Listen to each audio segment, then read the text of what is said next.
Jemi në çastin më të bukur të emisionit tonë, është çasti i akuzës, çasti ku ne hapim zërin, e lëshojmë fuqishëm, duke diskutuar për tema të ndryshme të jetës, për ato që paktën që ne mendojmë që kanë rëndësi.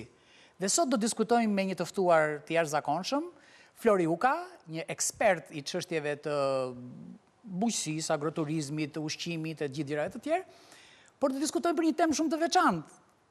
Çfarë vere të pim? Do të thosh ti të pif të gjerba, dakord, e di, e thon edhe këtë, e thoni juve, po problemi është që mund të pish gjerb vërtet. Nëse nuk e di se çfarë mund të pish. Si thonë që femra është si vera. Po, edhe e thon edhe këtë që femra është si vera. Sa më shumë vjetrohet, aq më shumë vjetrohet. Po. Flor, si duket vera shqiptare? Fantastike. Po çfarë do t'i mësojmë ne atyre që konsumojnë verën dhe si ta konsumojnë si duhet atë? Atëherë, ne jemi në emision në akuzë, po në radhë parë kjo është dhe një tip mesazh dhe sensibilizues dhe informues për konsumatorin vendas. Por për shkak të emisionit do akuzojmë konsumatorin vendas që nuk konsumon shqip. Po, është e vërtet kjo. Nuk konsumon shqip, ka një paragjykim dhe kur thua paragjykim. Po pse ata kur pinë gotë do thonë gëzuar? Me verë italiane. Po, ato po të diskutoni. lirë, se ka verë italiane fantastike, franceze, por ajo që është shqetësuese deri diku mos mungon informacioni, jam dakord të 100% me akuzën tënde. Mos mungon informacioni se ka shumë pronarë restorantesh që nuk njohin shumë brende verash që janë të mrekullueshme, sidomos nga zona e Beratit, që bëhet një verë e jashtëzakonshme. Nga Veriu deri në jug ka kantina që bëjnë verë shumë cilësore. Nuk po them që të gjitha kantinat bëjnë mrekullia në Shqipëri, por ka kantina që bëjnë me të vërtet verë shumë cilësore. Dhe mbi të gjitha ajo që unë nënvizoj domethënë që bëhen me rrush në 100%. Dhe kemi një klimë aq të favorshme, sa që nuk kemi nevojë që të bëjmë ndërhyrje. Sepse ndërhyrjet bëhen në zona... Dhe në Itali, në zonën e Toskanës, që është një zonë e njohur dhe ti e di shumë mirë këtë pjesë, mjafton të marrësh një verë 5 eurosh dhe është një verë ekselente, apo jo? Ka verë shumë të mira 5 eurosh në Itali, po ka dhe verë shumë të këqija 50 eurosh në Itali. Po, është e vërtet edhe kjo. Ashtu, domethënë është një konfuzion, një kakofoni informacionesh. Dhe kjo ndodh sepse vera... Po që ta njohi publiku verën shqiptare, Flor, çfarë duhet? Sepse prodhuesit e verës shqiptare kanë ngelur akoma në kuadrin e fermerit.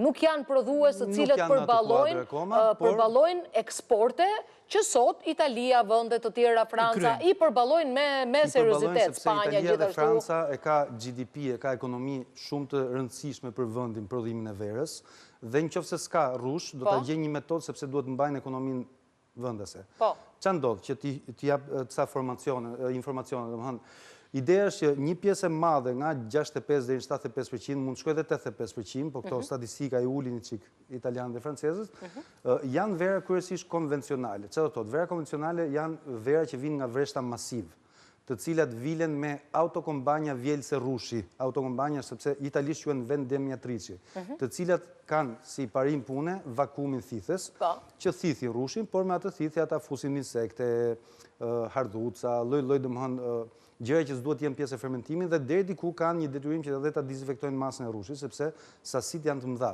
Dhe këto dezinfektime, këto aditive që përdoren, që realisht janë rreth 50 deri në 60 aditive të lejuara që Komuniteti Evropian, flasim Franca dhe Italia në këtë rast, ja shtojnë rrushin në nevojë, kur ka nevojë të shtohet, jo të gjitha kantinat, sepse ka ekselenca Franca me Italinë. Ato janë mbretit dhe mbretëresha e verës, kemi mësuar nga ata, do mësojmë akoma, dhe disa vera që ata i kanë prodhuar, ne zot i prodhojmë do të kurrë dhe për 100 vite.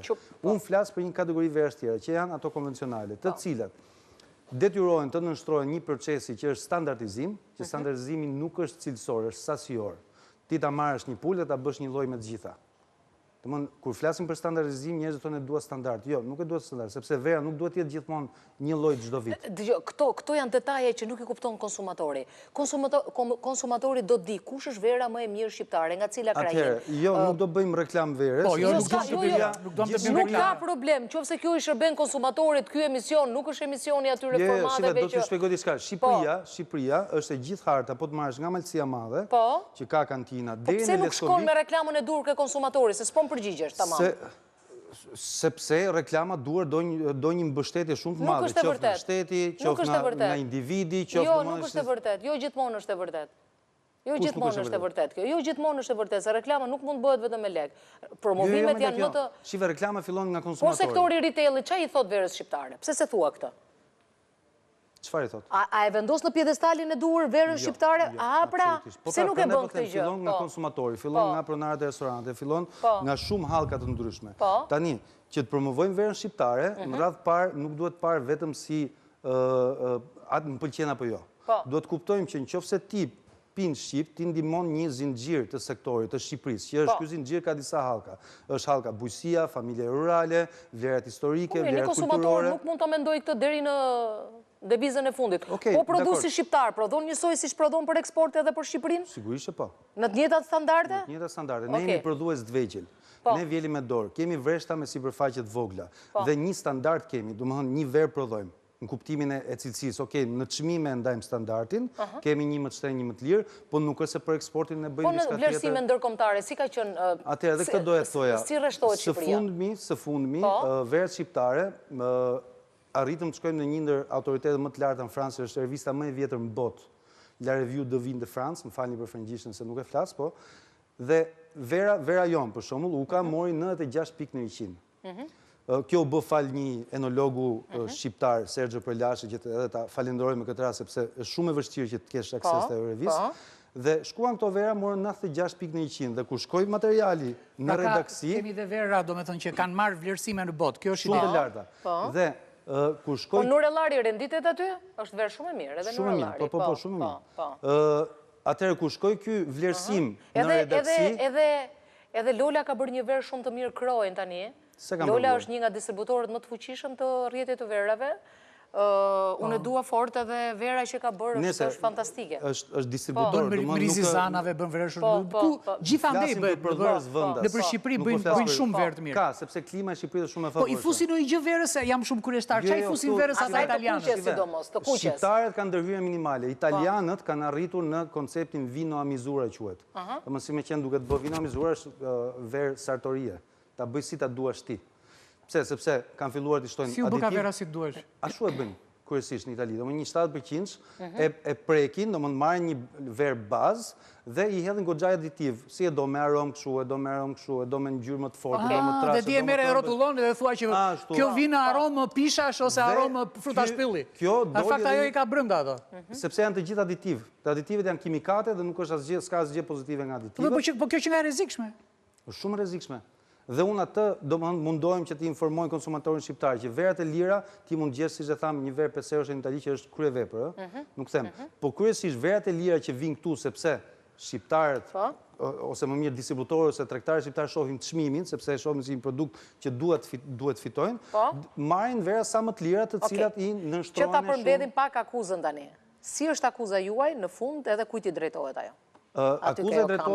Akuza i drejtohet konsumatorit vendas dhe që nuk konsumon Shqip, dhe ideja është nëse ne do konsumojmë Shqip, atëherë do ndihmojmë jo vetëm varietetet autoktonë shqiptare që mos humbin vlerat e Shqipërisë dhe shumë vlera tjera, por do t'i japim një ndihmë të madhe temi sektorit në përgjithësi dhe produktit tonë që është shumë cilësor. Mos ke në i konflikt interesi ti, Flor? Jo, fare absolutisht. Pra, mos mbron verën tënde në raport me verat e jo, Flori drejton edhe shoqatën e...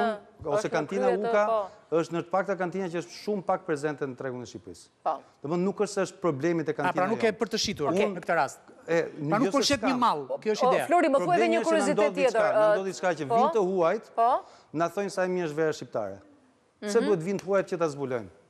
Okej, më thuaj një kuriozitet, cilat nga vendet afër Europës e tërheq më shumë verën shqiptare? Ku eksportohet ajo më së shumti tani? Shive, unë do them më shumë në Amerikë se sa në vendet e Europën, ne në Itali eksportojmë, në Francë sapo kemi filluar dhe duket shumë pozitive dhe po shkojmë nëpër kanale, domethënë nëpër restorante me yje Michelin, domethënë shumë cilësore, sepse me të vërtetë kanë vlerësuar.